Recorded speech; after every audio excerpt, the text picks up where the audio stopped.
So the recording has begun, and we're doing this because we've just been hearing a lot of interest in home hosting for refugees, whether Ukrainians or otherwise. And Open Homes Hamilton, which I'm here representing along with Allison, and Open Homes Kitchener-Waterloo, have some experience doing that. And so we want to share that experience and make it available to more people. We will be doing more sessions. We'll be taking a poll at the end to see where the interest might be in different topics that we have some experience with. And just a reminder to pop questions in the chat as we go along, and then we'll try to deal with them at the end. But if you don't want to pop them in the chat, you can also ask it at the end, and I'll explain how to do that. And with that, I'll hand it off to Isaiah to keep us going. Thank you, Danielle. So myself and my friend Lisa are here. We're co-facilitators with Open Homes Kitchener-Waterloo. And so before we begin, we want to talk a little bit about the history of Open Homes, both in Kitchener-Waterloo and Hamilton. So in 2007, there were two families in Kitchener-Waterloo who just on their own decided to begin hosting. And both of these families were inspired by their faith and by this vision of radical personal hospitality. And so together they started hosting refugees in their own homes. And they did that for about 5 or 6 years. And at a certain point, other people in their church became inspired and interested in doing the same thing. And so as more people began to host, we gave a name to this and we called it Open Homes. And so originally Open Homes was birthed out of this small, medium-sized Mennonite church in Waterloo. And then in about 2015, with more refugees coming to Canada from Syria, Open Homes expanded in Waterloo region. In the course of a year and a half, we grew from about 5 host families to about 15 host families, which is a really beautiful expansion of this work of hospitality. And around that time, our friends Allison and Danielle and others from Hamilton approached us and said, hey, we really, really love your model. Is this something you can help us build towards in Hamilton? So we shared some of our ideas and our experiences. And in 2018, Open Homes Hamilton has launched. And so since then, Open Homes KW and Open Homes Hamilton have been 2 sister organizations doing very similar home-based hospitality work for refugees. And then recently we've reconnected and we hear all this interest in doing home-based hospitality across the country and launching programs like Open Homes where we can support hosts in doing this work. So that's a little bit why we're here tonight.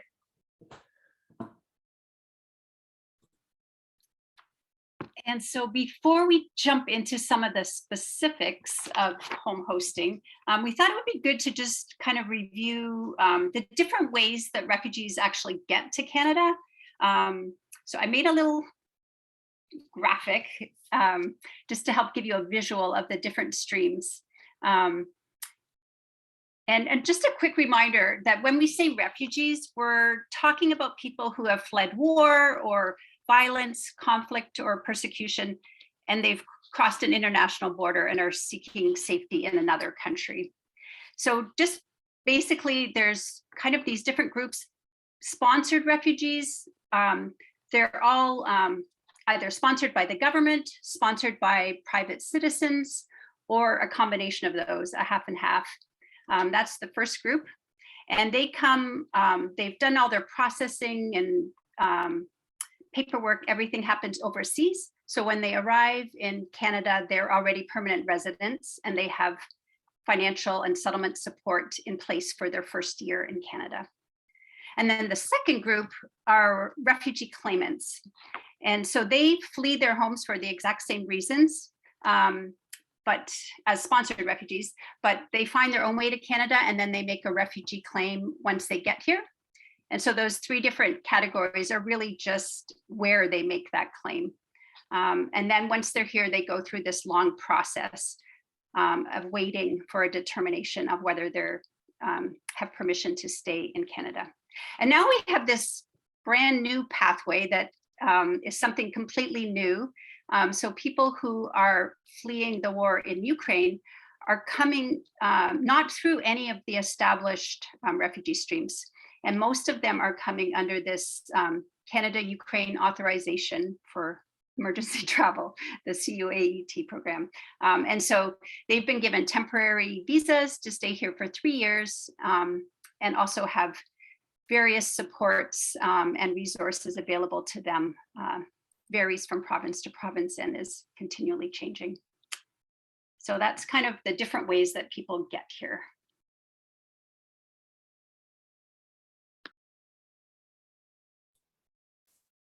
So tonight we want to give you 10 tips for practicing home-based hospitality.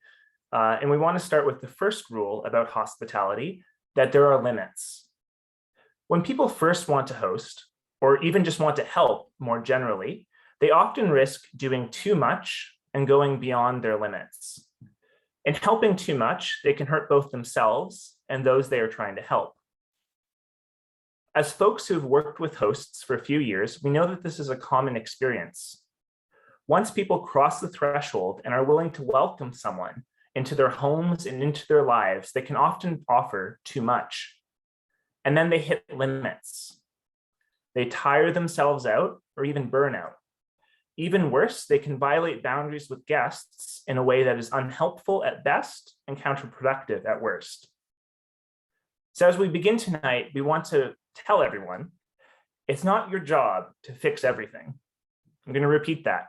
It's not your job to fix everything. As people come to live with you with complex financial, emotional, and social needs, one of the first tensions you'll experience is the tension between patience and wanting to help instantly. It can be hard to watch people struggle, but our calling is to welcome people and walk with them, not to save them. As you build relationships and walk with people, you will learn that you can still be of assistance in meaningful ways without feeling you need to fix everything. This will be hard, as again, there is a real tension between patience and wanting to help instantly. One of the proverbs we use in open homes is the iron rule from the community organizing tradition. You know the golden rule, do unto others as you would have them do to yourself. The iron rule sounds like that, but it's a little bit different. The iron rule says, do not do for others what they can do for themselves. All of us to some degree have had experiences where people have done things for us that we could have done ourselves.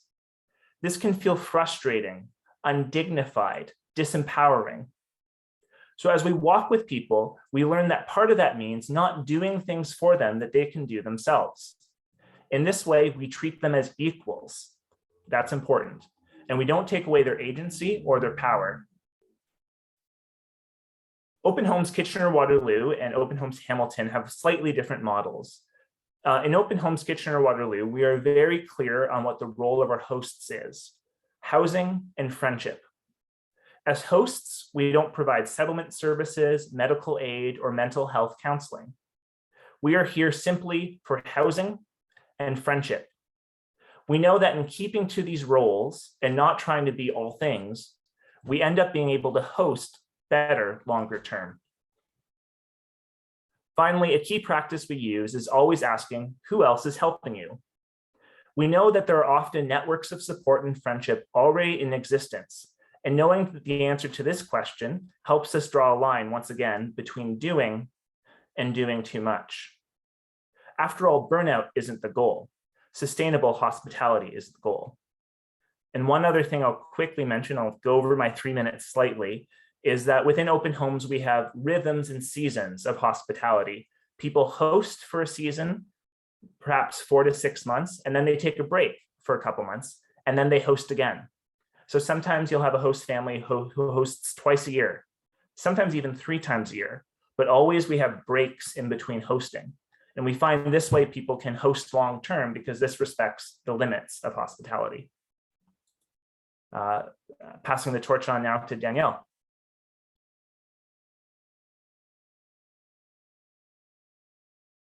Hamilton to your KW model in the first place is that emphasis on sustainability.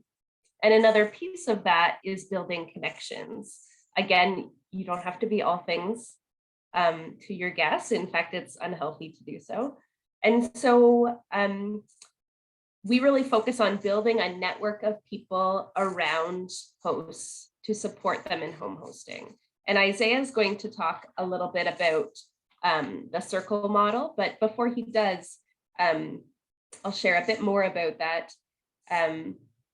We've found over time that sharing our own networks is a really powerful way to come alongside people who are living with barriers, refugees being one of those groups of people. Inviting guests along to things that you're doing with friends exposes them to another whole circle of people, or connecting them to another settlement organization that maybe does really well at English classes, or does really well at resumes or things like that. Just increases their capacity and their connections without burning you out. Right, and I can talk a little bit about the partner circle model we developed in Kitchener-Waterloo. So this isn't new to us. In a variety of community organizations such as restorative justice or in the disability community, circles of support are a really common way of building supportive relationships for folks. And so the idea is rather simple. You have like a group of 3 or 4 people who gather together and just commit as volunteers to supporting someone. And in open homes, what we've done is, aside from having a host and a guest, we often create a circle of other volunteers who are the partner circles, who will support the host and the guest during both the stay of the guest and beyond, support the guest as they settle in Canada.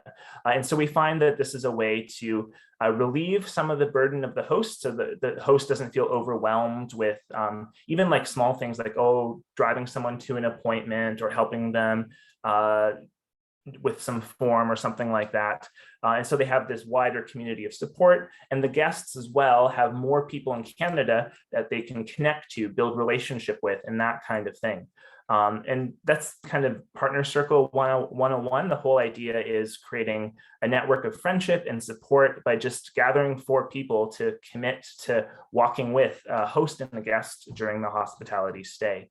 And one more thing, in our experience, we have folks who first start off as partner circle volunteers who then kind of experience, this is what like this hosting thing is like, and then become hosts themselves. And we find once they become hosts themselves, they know a little bit about what's going on. And so that really helps. We're now going to get into some of the basics of home hosting. And one of the first considerations that we think about is, if we're hosting someone, are we offering a safe space? Does it meet housing standards for wherever you live? Would you be able to show the person who's moving in some pictures of the space so they know what it's like? Would those potential guests staying in your house like to meet you first? Maybe setting up a virtual meeting with someone who's going to move in with you would be a great first step. You might also want to reassure them that you have a valid police check. All of these things bring reassurance to people who have come out of very difficult situations and may not be sure who they can trust. And after you have shared all of this information with potential guests, you absolutely can give them the choice of saying, does this sound like it would be a fit for you? The guest really needs to feel that they can say yes or no to a housing situation. Now, if you are attending tonight and you're with an organization, you might have to consider more in-depth liability concerns that an organization would have to undertake, things like insurance, any legal questions, official police checks recorded with your organization, and so on. But from a personal hosting standpoint, considering consider some of the points that I shared with you at the beginning.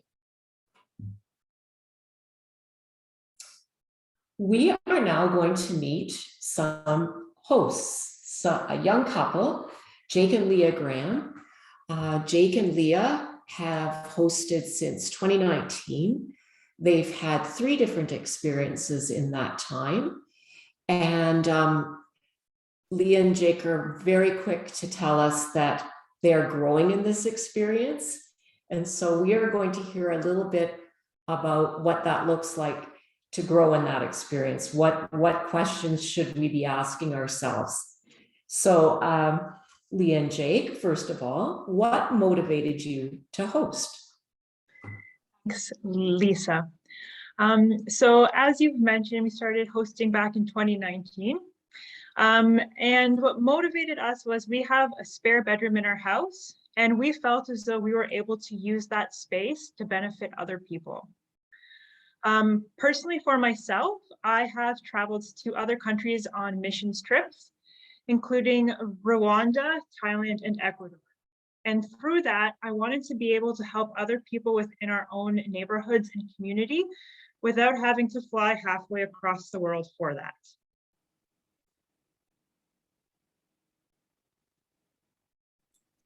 Awesome.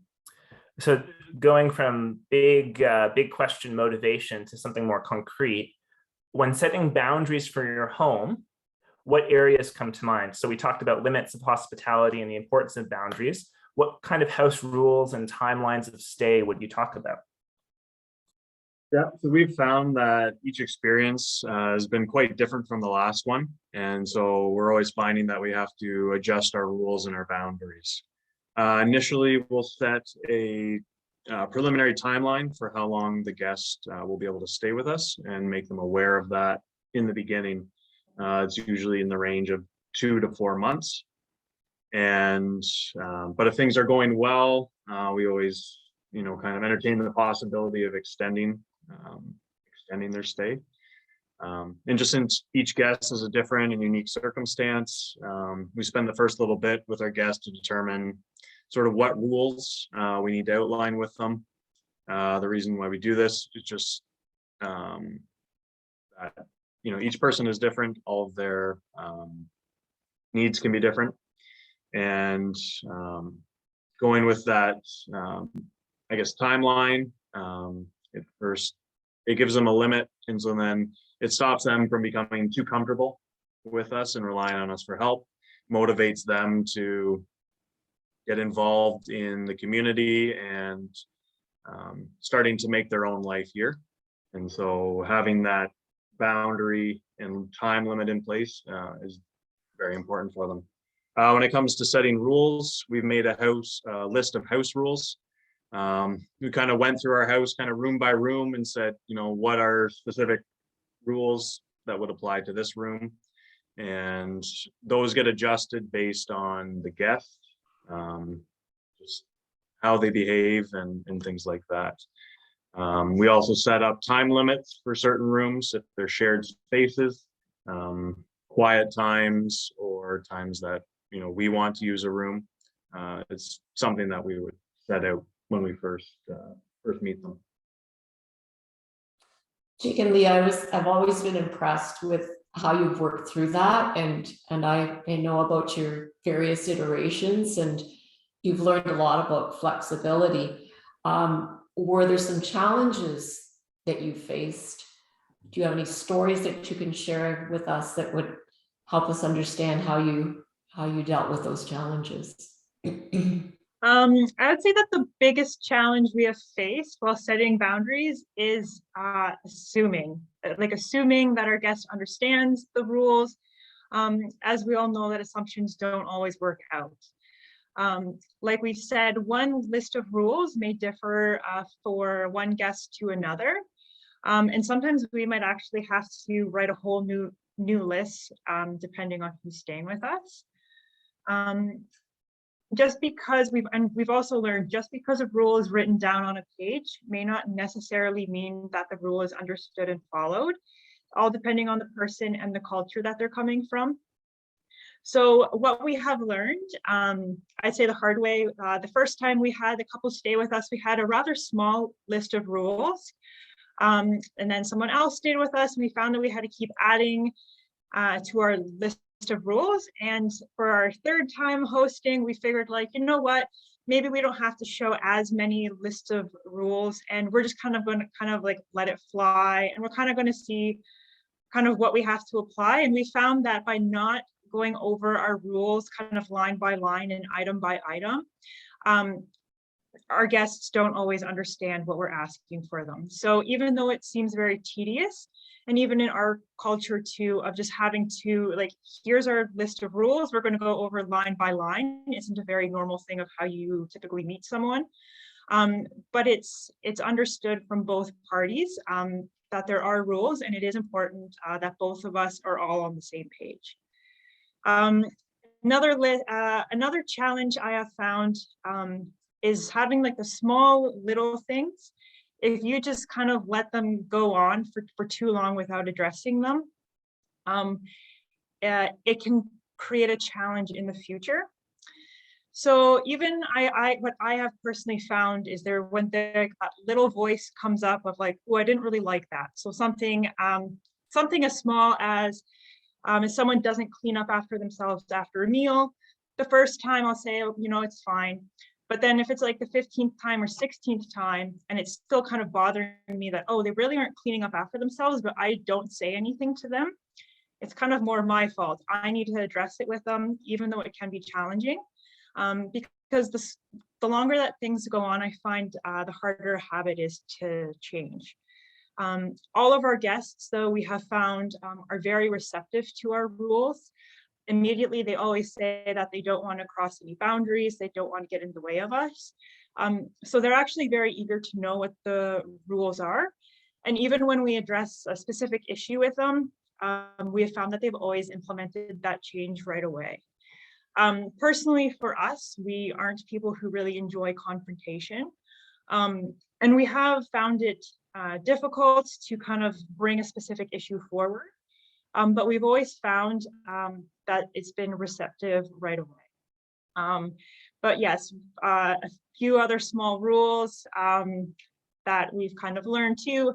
Simple things such as food safety in the kitchen, depending on the culture, may not be understood by everyone. So going forward, we have now learned it would probably be good to have each guest kind of watch kind of like a little food health safety video. And that way, they're able to understand how to properly cook in a kitchen, how to clean up in a kitchen, so that they know going forward.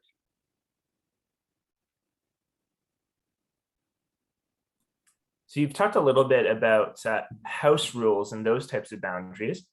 Did you set personal boundaries as well? Yes, so as mentioned earlier, so our first hosting experience, I would say, was very simple and easy. And at the very beginning, we didn't set personal boundaries, but very quickly I learned that it is important to.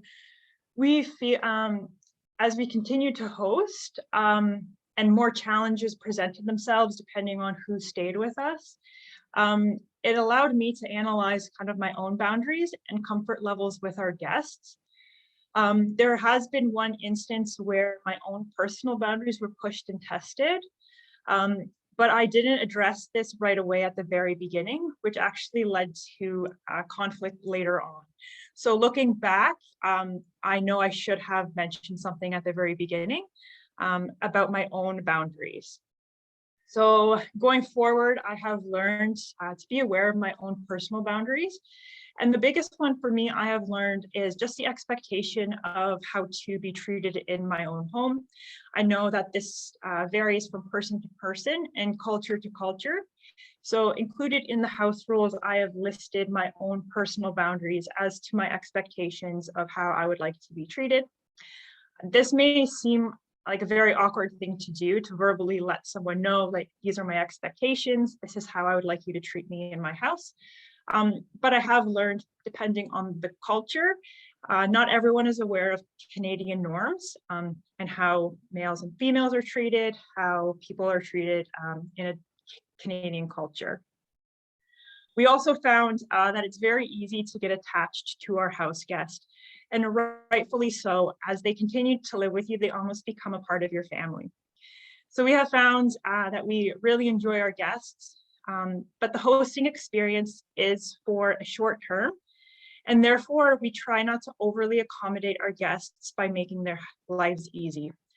We know that once they leave us, the perfect situation would be that they get their own place, get their own job. But in order to prepare them for the life in Canada after us, we want to be sure that they have an independent way of doing their own things and that they're comfortable in their way before moving out. We definitely help in practical ways, in ways that we can, but we have learned to set boundaries on not becoming overly attached to our guests. And we don't feel as though we need to include them in every part of our life. And with the feeling that we don't always have to constantly be doing things for them, that they need to learn how to do them by themselves. Thanks. That was some really good information. And that leads really well into our next question. When language is different than your language, which for you guys is English, what challenges and rewards present themselves? Yeah, so we've had two of our guests, or two sets of guests, didn't speak any English, and that definitely presented some challenges. We use Google Translate on our phones or on our Google Home to help us communicate, and so that's worked fairly well. Sometimes the translations are off a little bit and it's difficult to communicate. And so you have to learn how to rephrase your sentences, stick to sort of the basic principles of what you're trying to say. Definitely some of the idioms and ways we say things don't translate properly. So this meant that we had to be patient with ourselves and our guests, as we may have to repeat something a few different ways. It was also easy for information to get lost in translation. So when we were discussing more serious topics, such as work, their claim, housing, or their work permit, we would usually repeat back to them what we thought we understood so that they could confirm that, yes, that is what they were saying. So it just helped to make sure that we were communicating clearly there. There's also been, a few times where things get mistranslated and it leads to some laughs between us. It's usually funny when that happens. We found that having a means to communicate with someone who doesn't speak English, it's allowed them to become more comfortable and at ease. So usually they're anxious if they don't speak the language to move in with someone, but having Google Translate or another service like that, if they know that they can communicate, it helps to put them at ease and feel more comfortable in your house.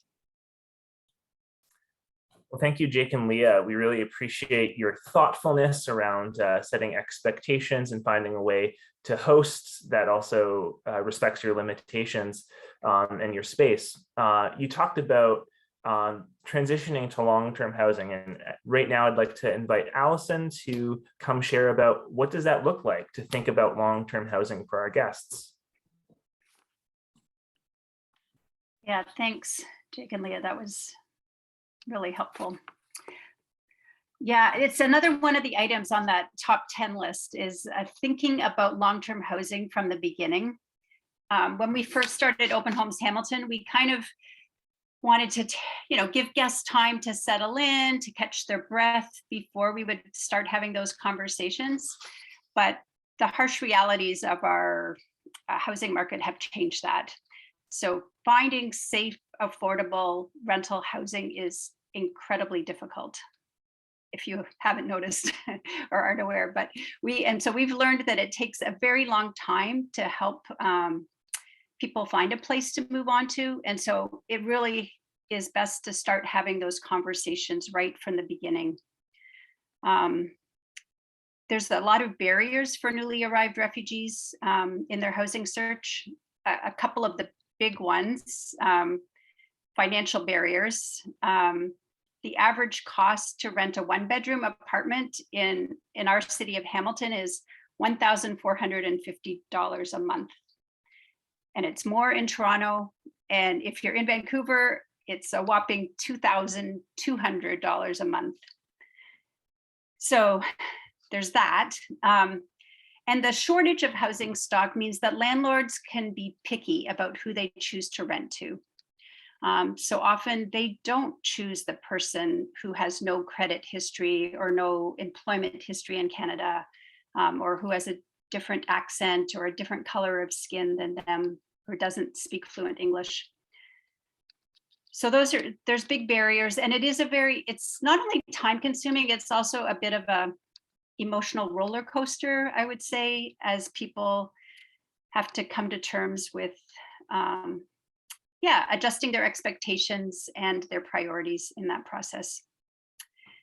However, we have found that one of the advantages for people who have stayed in a host home is that they have the opportunity to build community connections quickly. And that serves them really well and is a huge asset in helping them find housing in places that are perhaps outside of those traditional places you would look. They often can learn about possible rentals through word of mouth and through friends of friends and through neighborhood and church Facebook groups. Often the guests that have stayed in Open Homes Hamilton, those are often the places that they end up finding their housing. And for those that are here by themselves, their best option is often renting a room in a house or finding a roommate to share an apartment with. And again, it's those relational connections they may have met through their host and through their partner circle that can really help with that. And then they also have the advantage of Canadian friends who can perhaps make some phone calls on their behalf, who can write reference letters for them, who can accompany them to meetings with landlords and advocate if necessary. And all of those things have just made it, can make it easier for guests who have stayed in host homes to access long-term housing. Thanks, Allison. You've touched on the challenges of rent, and that moves us really well and easily into the next topic, which is rather an awkward one, which is to talk about money, because we might not be fully aware of when a refugee claimant arrives in Canada, what is it that they can expect to receive as far as government support. And so some statistics just to help you understand that. If you are a single person and you've arrived here and you've been able to get onto Ontario Works, which in your past understanding might have been called welfare, Ontario Works provides for a single person as a monthly shelter allowance, $390.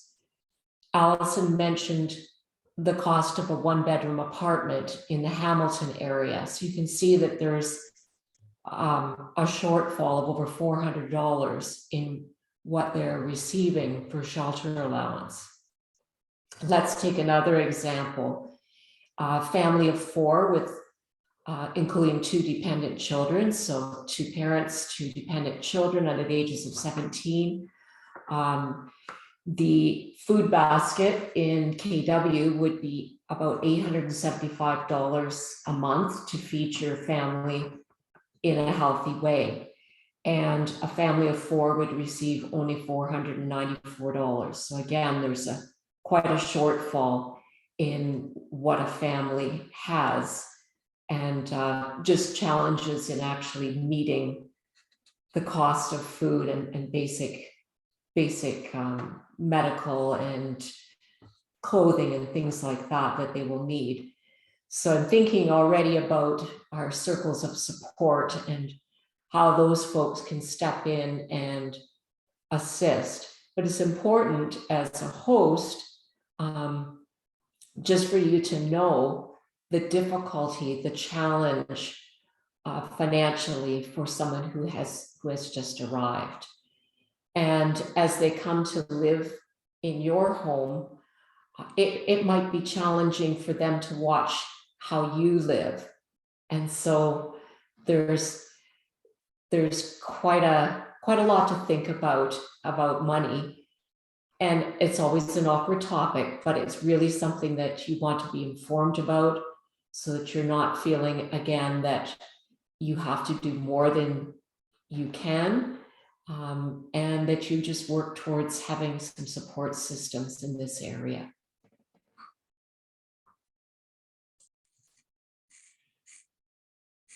Thanks, Lisa.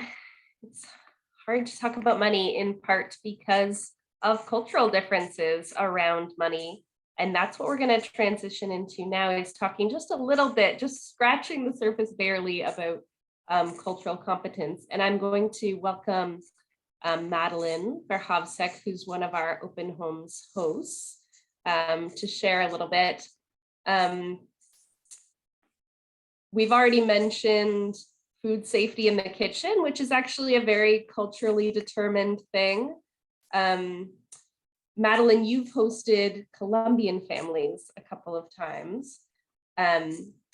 What are some examples of cultural differences that have come up for you in the course of those relationships?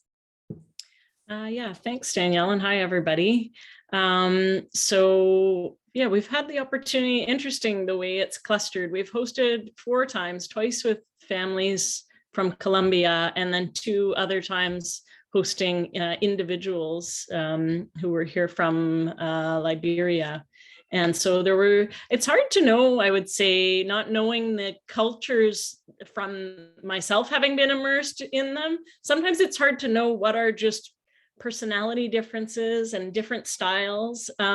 So, interestingly, if I try to think of all of those 4 hosting experiences, I wouldn't say that a ton of cultural differences that clearly seem like, this is so different from kind of what might be common in Canada. And part of me wonders, if I had a random family from somewhere else in Hamilton or somewhere else in Ontario or from a different province, even within Canada or within our communities, how many differences there would be. So I guess I don't have a really great answer to that question specifically.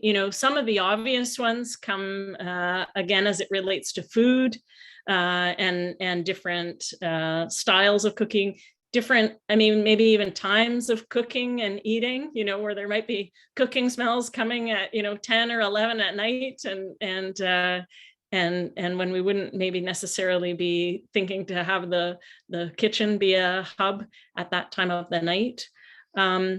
I think, but then I guess the flip side of that, cultural differences really are some of the reasons that I've loved hosting, really picking up on those differences and the learning that comes from it. And that cultural exchange, I guess, that comes about. And, without kind of trying my best to protect everybody's confidentiality, not to say which of the guests that we've had, but one of the guests, one of the very first things they said was, thank you so much for hosting us, and we want to make sure that we're sharing our culture with you. Like that was something that they were being very intentional about bringing into the relationship, and something that they were having a lot of pride in, which was really lovely. So yeah, I guess to answer that question, I would say on the balance of things, we personally, I don't think have really encountered any cultural differences that made us uncomfortable per se, or were posed challenges or risks of any kind. And on the balance of things, the cultural differences have really tilted toward being really very positive learning and growth opportunities for us and our family. And I should say, maybe one thing that makes our situation quite different from what Jake and Leah described is that the way that our space where we host guests is actually in a separate living area that's in the lower level of our house with its own separate entrance. So having those day-to-day, minute-to-minute sharing space issues to navigate hasn't been part of what we've had to work together with the guests on. And it's been more, in that either intentional shared time or in time where we happen to be bumping into each other and sharing some time outside our home where we're really getting to have those exchanges. Thanks, Madeline. There's often a power gap. There's always a power gap between the guest and the host, which is not something we want to just kind of wish away because it's there and it's a reality. And you're thoughtful about that.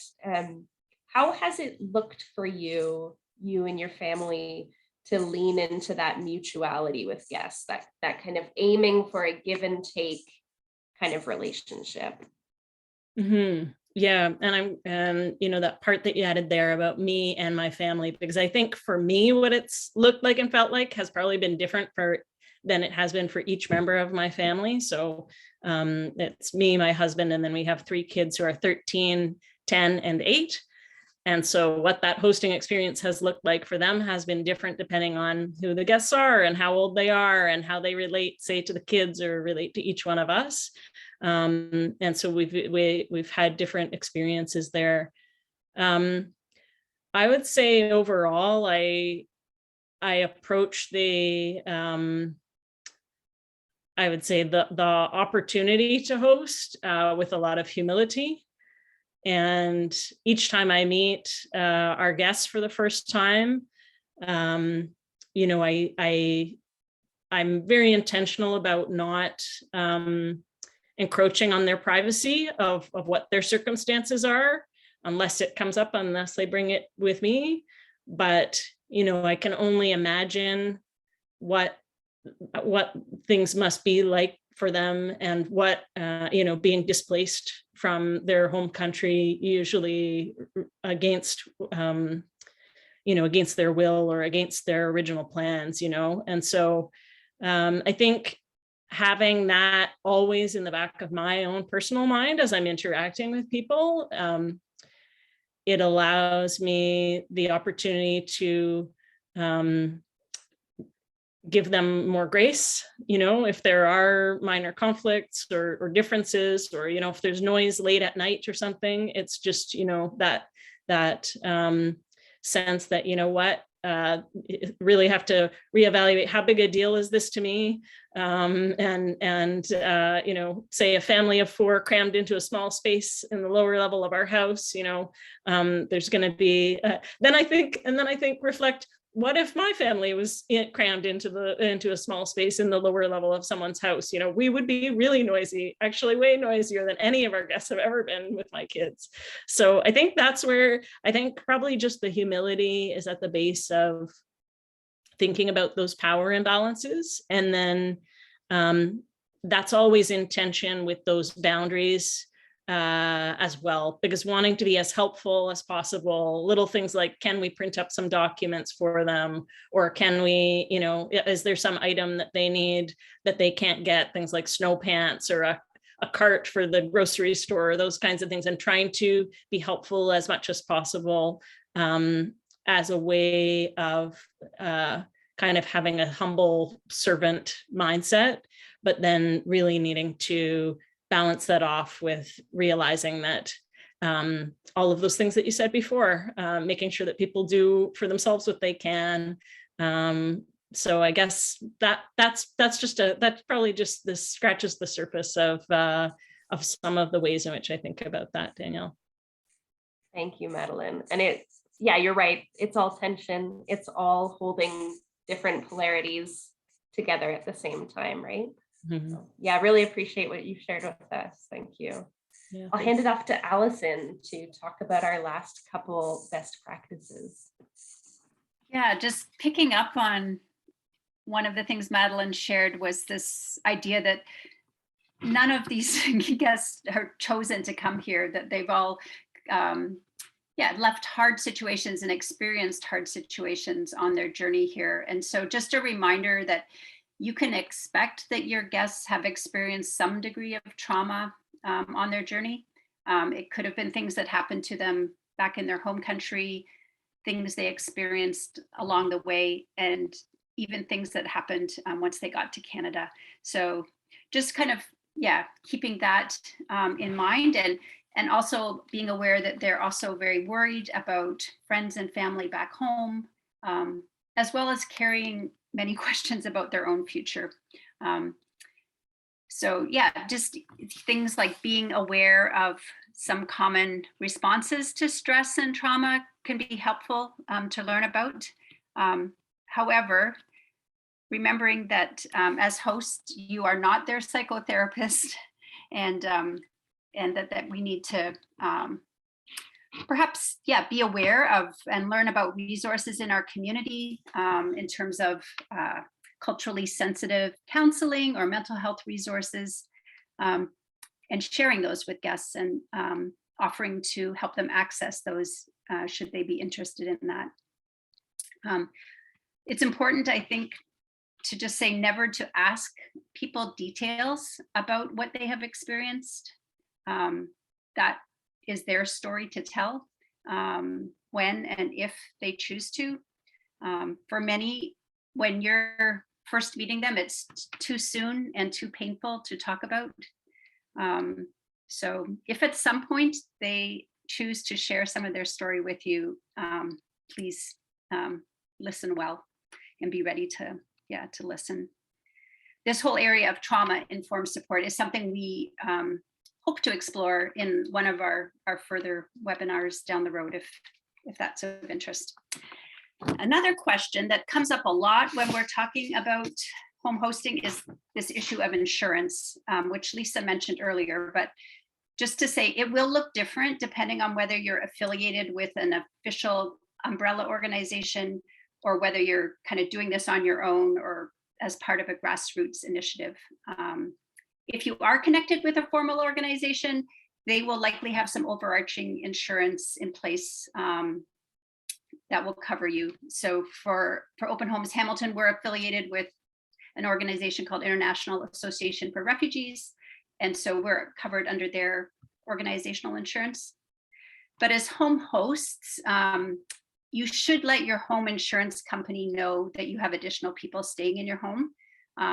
We've also started recommending that guests get tenants insurance because this covers some things that fall outside of the scope of most or the average home insurance policy.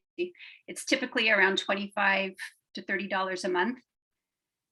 Since most newly arrived refugees don't have the financial resources to pay for that, our hosts would typically pay for it, but take it out in the guest's name. You should also have adequate car insurance if you're driving people around, and of course, always using proper car seats for children when transporting them in your car. If you're an organization that's looking to start a home hosting program, we're happy to connect with you outside of this call, just to talk more about some of those things, which, yes, is a reminder just to share our contact information. So for Open Homes Hamilton, we have an email address there. We also have a Facebook page, which you're welcome to like, and also connect with us through that means as well. And I think we're going to turn this back to Danielle to do some wrap up and lead us into Q&A. That's right. And maybe Isaiah and Lisa, if you have contact information to share, you could pop it in the chat. I know you have an active Facebook group. And thank you everyone for coming with us through this rapid fire 10 best practices. I hope it's been helpful. I know we've just scratched the surface of a lot of things, but we wanted to equip you as much as we could, as quickly as we could. We're going to launch a poll now, and I'll give you a minute to answer it. Just don't click away from the poll if you'd like to answer it, because you won't be able to get it back. This will just help us know what you're interested in hearing about next time. So really appreciate any answers you can provide there.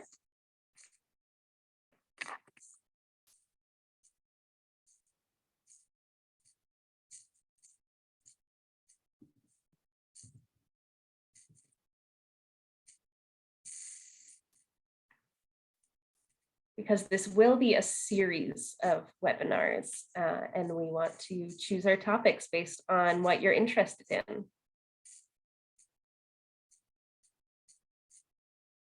I'll give you another couple seconds to do that.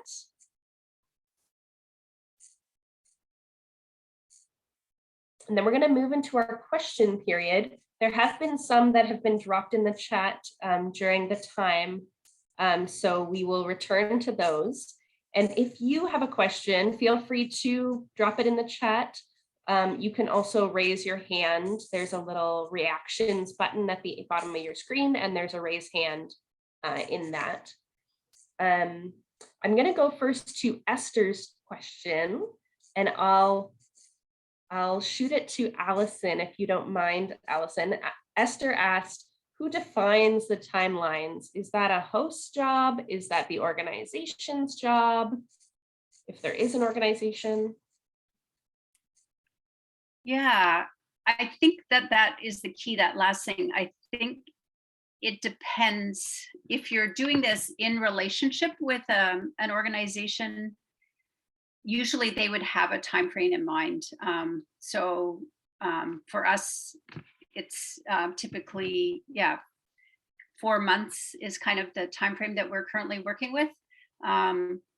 If you're doing it not affiliated with an organization, then I think you would define that yourself. But I would say I think it really is important to at least have an initial guideline. Like I think Jake and Leah were saying, there's room to negotiate that down the road, but to have an initial time frame up front for both parties to be working with is super important. Yeah, and for us, back in 2016 or 2017, we had a recommended like 3 or 4 month stays, but with the shift in the housing market, it's just much more difficult to find housing after 3 or 4 months. So we're talking longer term now, like 5 months or something like that. But we still recommend like a very clear at the beginning, telling people like this is the time you have, because you don't want a situation where you're unclear about that. And then like 2 months in, the guest is like, oh, maybe I can stay for like 2 years kind of thing. Thank you. Thank you. We have a question from Will and Harriet Sherman. I hope I got your names right, because I just scribbled them down quickly. Food allowance and shelter allowance. Can you, Lisa, speak a bit to how Ontario Works is set up? Because we referenced the shelter allowance earlier, and I think it got people asking questions about that. Is it specifically about how someone receives Ontario Works and gets onto that? No, I had more the question of, you had listed all of the shelter allowance, but I thought I heard someone say there's also a food allowance as well. Do you have a breakdown of that for family sizes? We do. I think I have it, the PowerPoint here, if I can share my screen, if that works. I think I have the button here, so let me try that. And you can also check with your local region. Will, just remind us where you're from. Scarborough and Markham as well. Right, so you could check with I don't know if it'd be City of Toronto who would do that, but you would be able to find those rates online. It's a little bit of a dig to find them. Yeah. But no, yeah, I can do that. Yeah, thank you very much. Do people see what I'm sharing? Yeah. Yeah, so just I'll quickly run through this. So this is and this I got from 2 sources, I think the City of Toronto and the Region of Waterloo's website. So both the same. So this is shelter allowance for family size on Ontario Works. This is what market rent is as of actually 2 years ago in both Hamilton and Kitchener-Waterloo. So it's likely higher now. Just to give people a sense, this is the difference between housing cost and housing allowance. And I used the average for Kitchener-Waterloo and housing costs. And the reason we didn't initially show this today is because families have access to the transitional child benefit, or and for Canadians, it's the Canada Child and the Ontario Child Benefit. So it changes these numbers a bit, but just to be aware that there's no way just on Ontario Works that people can afford housing. And then this is the basic needs. So there's a housing allowance, and then basic needs is for everything else on Ontario Works. And so this is based on age of children and amount of children. Yeah, I think that's all that's relevant to share for now. Thanks, Isaiah.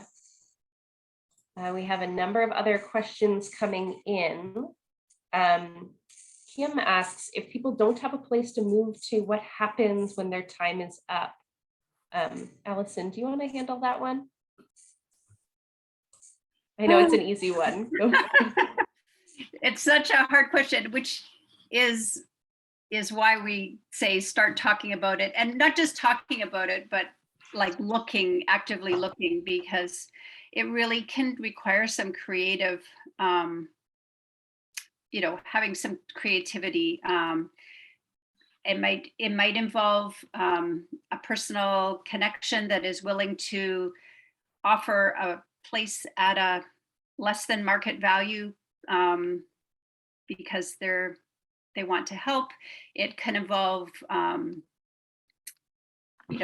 matching people together to find suitable roommates, so that you can often afford a 1-bedroom or even a 2-bedroom rent by combining rather than a single person renting a 1-bedroom. But for us, like in terms of extending, we would sometimes extend people's stays if there's good reasons to do that. If people are actively looking and they haven't been able to find something, I don't think, there's never time where people are put out on the street, so to speak. But it often is very stretching to find a reasonable option for people. I should have added too, and we were talking about money matters, that refugee claimants arriving in Canada right now, it can take up to 4 months to get a permit to work. And it's very important that our refugee claimants follow the letter of the law and work only when they have a valid work permit. So that's another challenge for our refugee claimants in finding their next place to live in. Something Isaiah and I have tossed around too is that as a network of hosts grows, if there's a host who's hosted for 4 to 6 months, maybe we have another host family who'd be willing to take them for, say, another 2 or 3 months to give them a little bit more time. Just an opportunity even to gather together first and last rents. So just a couple of options there. Yeah, just one more comment on that. Sometimes people, if they are working and perhaps can afford a little bit higher rent, but even things like getting deposits, first and last month's rent and things like that can be barriers. So again, there's opportunities to do creative things. We've actually started like a revolving loan fund for some of those situations where people just need to borrow money for a deposit, but are going to be able to pay it back and those kinds of things. So. Thank you for that. Jody Williams wants to share a really helpful point. It's important to know that Ukrainians under the CUEAT program are only eligible for 16 weeks of Ontario Works. So again, a situation where Ukrainians have a bit of a different system, but they come with a work permit. So that changes the landscape a bit. I know we're a bit over time, but I'm not seeing people drop off. So I think I'm going to honor the questions that have come in. But if you do need to head out, we totally understand that. I just want to be able to get to some of these questions. Denise asks, how do you match guests with hosts? Isaiah, are you willing to handle that one? Yeah, I can talk about it for Open Homes Kitchener-Waterloo in our various iterations.